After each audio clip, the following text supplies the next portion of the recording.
The economic vandalism and carbon tax cover-up of this government has now been exposed because of relentless conservative pressure. The government finally leaked out to the CBC the economic hit Canada will take, originally reported at $20 billion.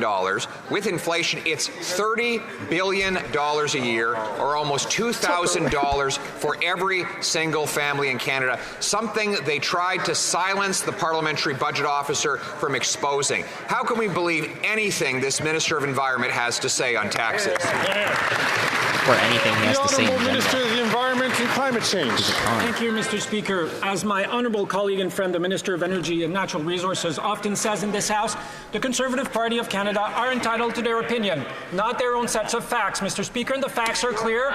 8 out of 10 Canadian families get more money back from carbon pricing than it cost them. And not only that, Mr. Speaker, but the data also shows that carbon pricing is already responsible for the reduction in pollution level by 25 million tons. That's half of our emission reduction so far, Mr. Speaker. Thank you.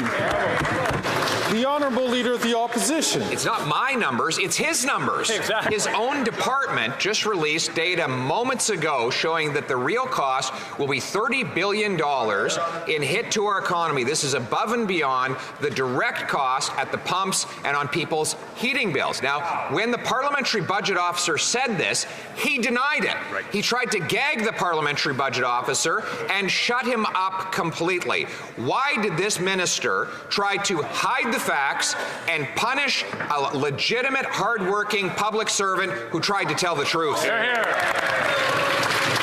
The Honourable Minister of the Environment and Climate Change.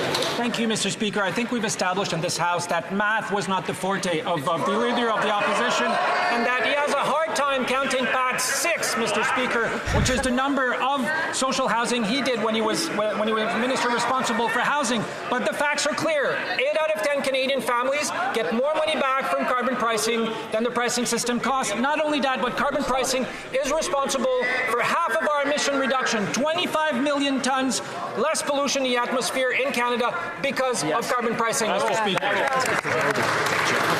The Honourable Leader of the Opposition. That 8 out of 10 fact does not include the $30 billion of economic costs. That is $2,000 of additional costs for every single family. When we exposed that, he denied it. When the parliamentary budget officer reported on it, they attacked him and tried to gag him. Mr. Speaker, that minister is not worth the economic vandalism. We cannot believe a word he says about taxes. He needs to resign. When will the Prime Minister fire him? Yeah! Yeah, let's go. Hear, hear. The Honourable Minister for Natural Resources and Energy. Thank you, Mr. Speaker. I noted in the discussion yesterday the Leader of the Opposition's newfound respect for economists. But let me tell him, 300 economists in addition to the PBO say 8 out of 10 Canadians get more money back. It works directly inverse to income. This Leader of the Opposition ignores the costs of climate change. Mr. Speaker, here are the facts. His climate plan is to let the planet burn. It is to ignore the economic opportunities associated with the energy transition. And look, this is a He's shaking uncontrollably. Campaign on putting in place a carbon price. Who is telling the truth?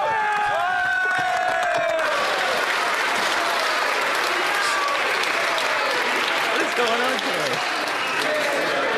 Order.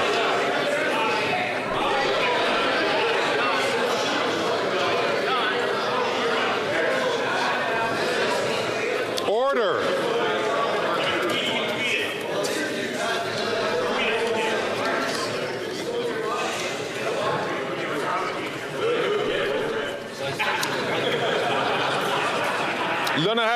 The Honourable Member for La Prairie.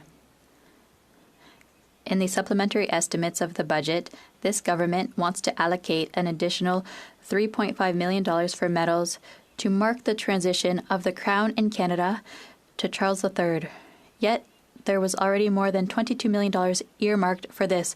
It may seem like $22 million too much, but the Governor General didn't think it was enough. 15% more was needed, she thought, and the government agreed. They've got one last chance to wake up before next week's vote. Will they withdraw these votes and avoid wasting millions of dollars on monarchist trinkets?